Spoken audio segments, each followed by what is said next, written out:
तो भगवान शंकर को श्रावण प्रिय है। एक कारण कहा कि मंथन में जो विष निकला उस विष का पान किया और भगवान देवताओं ने मिलकर भगवान शंकर का जलाभिषेक किया। दूसरा कारण कहा, माता सती ने शंकर को पाने के लिए श्रावण के महीने में ही सबसे ज्यादा साधना करी है। और क्या करा था माता सती ने?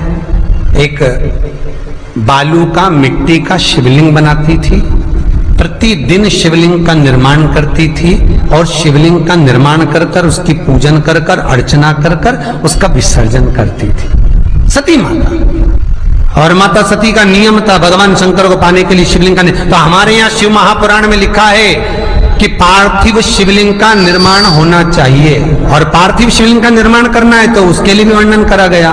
ब्राह्मण श्वेत मट्टी के शिवलिंग का निर्माण करे, वैश्य पीली मट्टी के शिवलिंग का निर्माण करे, क्षत्रिय लाल मट्टी के शिवलिंग का निर्माण करे और शूद्र काली मट्टी के शिवलिंग का निर्माण करे।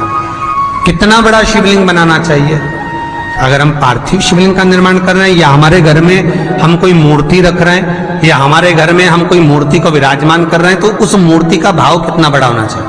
तो कहा, जमीन पर अपने हस्त कमल को रखकर अंगूठे को ऊंचा कर कर देख लो, बस इतनी बड़ी मूर्ति घर के अंदर होना चाहिए। चाहे वो लड्डू गोपाल की हो, चाहे वो दुर्गा भवानी की हो, चाहे वो राम जी की हो, शंकर जी की हो, कृष्ण की हो, जिसकी रखना हो, बस इतनी बड़ी मूर्ति घर के अंदर होना चाहिए। क्यों? इससे बड़ी अगर मूर्ति होती है तो जैसे मंदिर में सेवा होती है उतनी सेवा की उसको जरूरत पड़ती है, और अगर इससे छोटी मूर्ति होती है, जितनी छोटी होगी उतनी सेवा कम करना पड़ती है। तो मूर्ति जितनी छोटी होगी उतना सुख प्रदान करे, उतना आनंद देगी।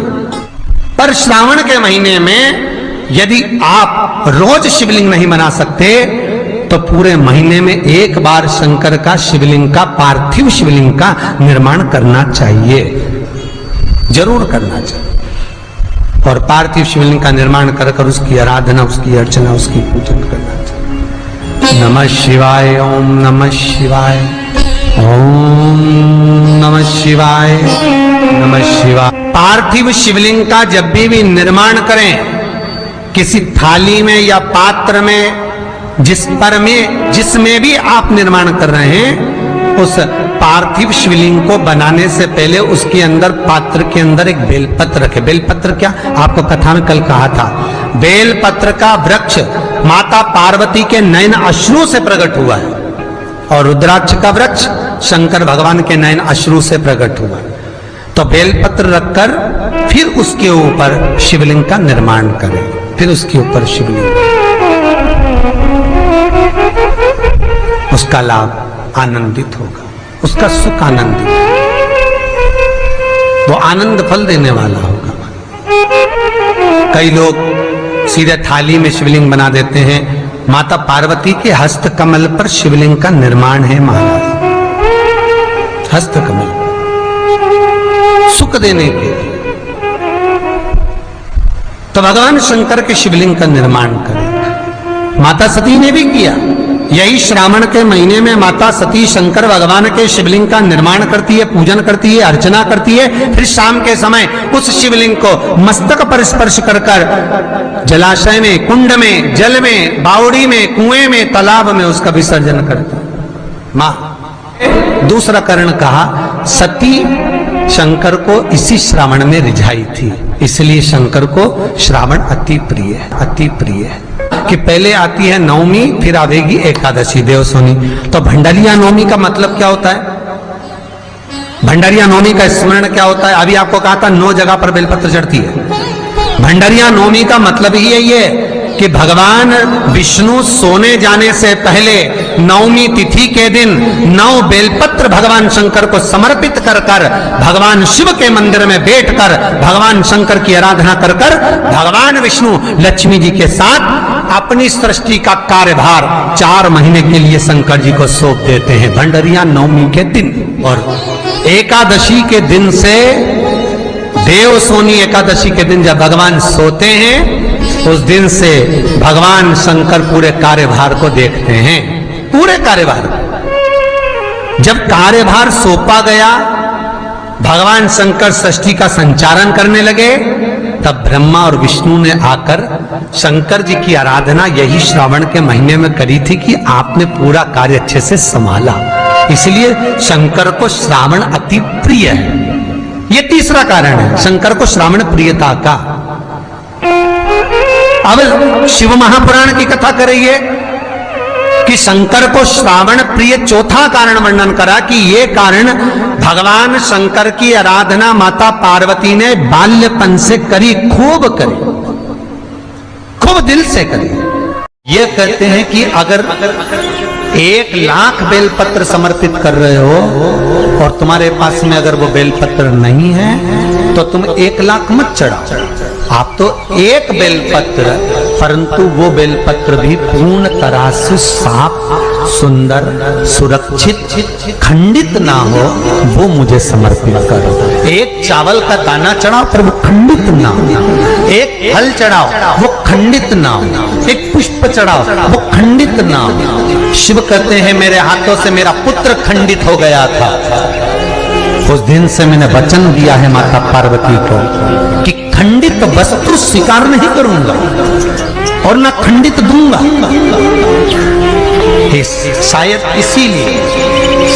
इसीलिए ये चरित्र कथा है कि जिस नारी का गर्भ 2-3 महीना ठहरने के बाद में गर्भ गिर जाता हो, 4 महीना ठहरने के बाद गर्भ गिर जाता हो, गर्भ बच्चा पूर्ण नहीं होता हो, या बच्चा कहीं शरीर के अंदर डॉक्टर कह रहे सोनोग्राफी में कि ये विकलांग है, बच्चे के पांव में या मुख में या शरीर में पानी भरा गया है, ये सुरक्षित नहीं होगा, ये बुद्धि से कमजोर होगा, या ये बच्चा ऐसा विकलांग होगा, तो उसी समय पर जैसे ही डॉक्टर ने कहा वैसे ही एक श्रीफल, और वो श्रीफल खंडित नहीं होना चाहिए, उस श्रीफल पर जो नारी है गर्भ से है, उस नारी का सिर से लेकर एड़ी तक एक लच्छा मतलब मोली मतलब नाड़ा जो हाथ में बांधते हो कलेवा, उसको नाप कर श्रीफल पर भगवान शंकर का नाम लेकर उस स्त्री का नाम और गोत्र बोलकर बांधकर भगवान शंकर के चरणों में ले जाकर रख दीजिए, फिर वो बच्चे की जवाबदारी शिव की हो जाती है, फिर शंकर की, क्योंकि शिव ने माता पार्वती को वचन दिया था कि मैं खंडित नहीं दे सकता। सारे देवताओं के मंदिर में नारियल फूटता है,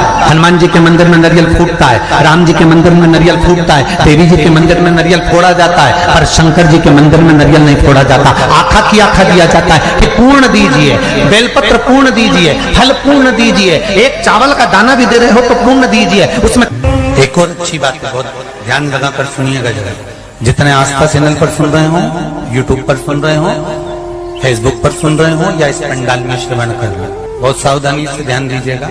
कभी श्रावण महीने में अगर आप शंकर जी के मंदिर में जाएं और शिव मंदिर किसी वृक्ष के नीचे हो, बट वृक्ष के नीचे हो, चाहे पीपल के वृक्ष के नीचे हो, चाहे वो आंवले के वृक्ष के नीचे हो, चाहे वो बेलपत्री के वृक्ष के नीचे हो, चाहे वो शमी के वृक्ष के नीचे हो, चाहे जिस वृक्ष, कोई भी वृक्ष के नीचे अगर कोई शिवालय है, शंकर जी का कोई मंदिर या शंकर जी का कोई शिवलिंग रखा हुआ, तो एक दुर्वा किसी भी श्रावण महीने में तुम जब भी किसी शिवालय में जाएं, जिस वृक्ष के नीचे शिवलिंग हो, उस शिवलिंग पर ये शिवलिंग रखा हुआ है, ये जलाधारी है। जलाधारी पर जहां शिवलिंग रखा हुआ है वहां कटी भाग माता पार्वती जी का हस्तकमल, उसके ऊपर रखा हुआ है शिवलिंग, सामने अशोक सुंदरी और भगवान शंकर के दोनों पुत्र गणेश कार्तिकेय, ऊपर से जल गिरता है जया, विषहारा, शामलीवारी, दौतली, देव,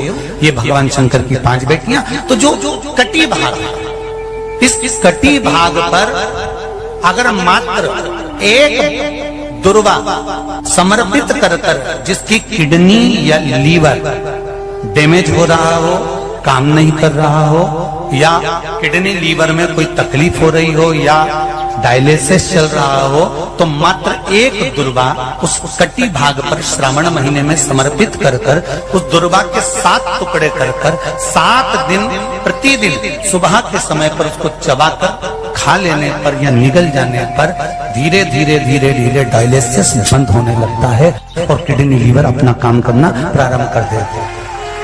एक दुर्वा, कितनी दुर्वा? एक दुर्वा, मात्र एक दुर्वा।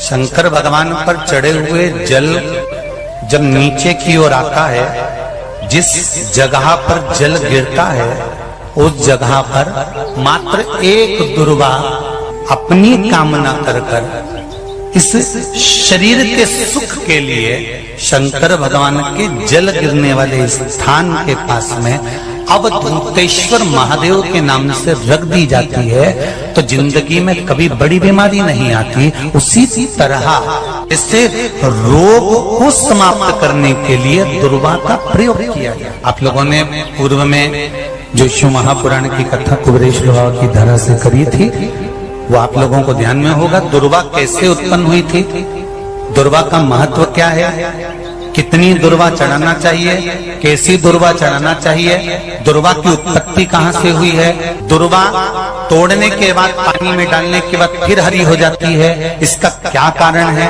दुर्वा गणेश जी को क्यों चढ़ाई जाती है, शंकर जी को दुर्वा किस स्थान पर चढ़ाई जाती है, ये सारी कथा आपको पूर्व में इसी कुबेरेश्वर बाबा के पावन धारा से सुना चुके हैं जो टीवी पर डली हुई है। कभी आपने नहीं सुनी हो तो यूट्यूब पर से दुर्वा शिव महापुराण की कथा आप निकाल कर उसको श्रवण कर सकते। उसमें वर्णन किया है कि इस दुर्वा का महत्व क्या है, दुर्वा का क्या। मात्र एक दुर्वा शिवलिंग पर चढ़े हुए जल जहां से नीचे की ओर गिरता है उस जगह पर मात्र अपने शरीर की कामना करते हुए भगवान से रोग मुक्ति के लिए एक दुर्वा अगर समर्पित कर दी जाए तो कोई बड़ी बीमारी जिंदगी में आ ही नहीं सकती, ग्रहण ही नहीं, मतलब ग्रसित नहीं कर सकती। श्रावण के महीने की श्रावण शिव महापुराण की कथा सुन रहे हैं, एक बात दिल से बताना, जितनी सौभाग्यवती माताएं होती हैं ये संक्रांति पर भी 13 चीजें दान करती हैं, 14 चीजें दान करती हैं। बीच में कोई 16 सोमवार का उद्यापन करेंगी तो भी सुहाग की सामग्री देंगी,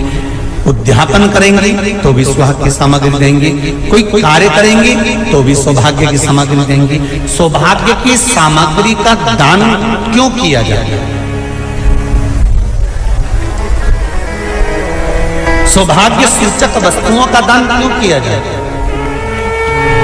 सौभाग्य की वस्तुएं क्यों प्रदान करी जाती है, क्यों दी जाती है, उसका कारण क्या है।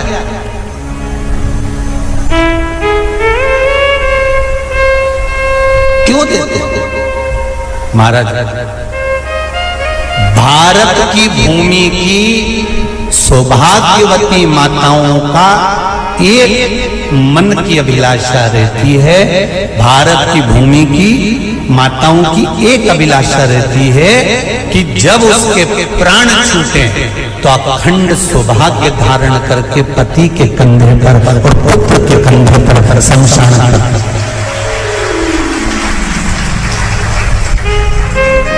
ये भारत की भूमि की माताओं की सोच, उनके मन का संकल्प, उनके मन का भाव।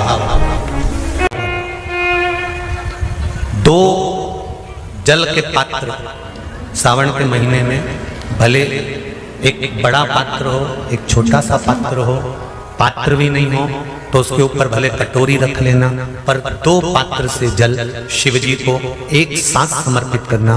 शंकर भगवान कहते हैं श्रावण के महीने में भार बढ़ जाता है, इसलिए पार्वती और गंगा ये दोनों संभालती हैं, इसलिए श्रावण के महीने में जल वृष्टि भी अपार होती है। बाकी के आषाढ़ में हुई, कुंवार में हुई, भादों में हुई कि नहीं हुई, पर श्रावण की जल वृष्टि की महत्वता गंगा और पार्वती दोनों प्रबल। 3 महीने में साल भर में एक बार पार्थिव शिवलिंग का निर्माण कर कर पूजन जरूर करना चाहिए, उससे घर में अकाल मृत्यु नहीं होती, मृत्यु टल जाता है। पार्थिव शिवलिंग का निर्माण अकाल मृत्यु को टाल देता है। पार्थिव शिवलिंग का निर्माण घर में बुलाओ किसी विद्वान ब्राह्मण को, और अगर विद्वान ब्राह्मण आपके यहाँ आ जाए, पूजन करा दे पार्थिव शिवलिंग का, तो आनंद की अनुभूति हो। नहीं आ पा रहे, आप स्वयं पार्थिव शिवलिंग बनाओ, मिट्टी का शिवलिंग बनाकर उसका पूजन करो, उसकी अर्चना करो। और यदि पार्थिव शिवलिंग भी नहीं बना पाओ तो 3 महीने में, 6 महीने में, 15 दिन में, 8 दिन में कभी भी बेलपत्री के पेड़ के नीचे 1 लोटा जल समर्पित कर दिया करो। उससे भी शिव अकाल मृत्यु को टाल देगा। एक पात्र में अगर थोड़ा सा दूध भी हमने लेकर, थोड़ा सा दूध का भाग अगर हम लेकर शिव के दरवाजे तक जा रहे हैं, शंकर की चौखट तक अगर हम पहुंच रहे हैं,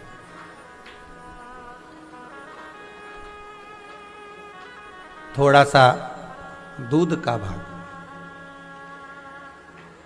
थोड़ा सा जल का भाग, थोड़ा दही का भाग, थोड़ा सा शहद, थोड़ा सा घृत, थोड़ी सी शक्कर अगर हम लेकर शंकर के दरवाजे तक जा रहे हैं तो उसमें आप तो शिव को समर्पित कर रहे हैं, पर जो पात्र आपका वापिस आ रहा है उस पात्र में बाबा क्या देकर भेज रहा है ये बाबा ही जानता। आपने तो केवल समर्पित कर दिया, पर देने वाला तो शिव है।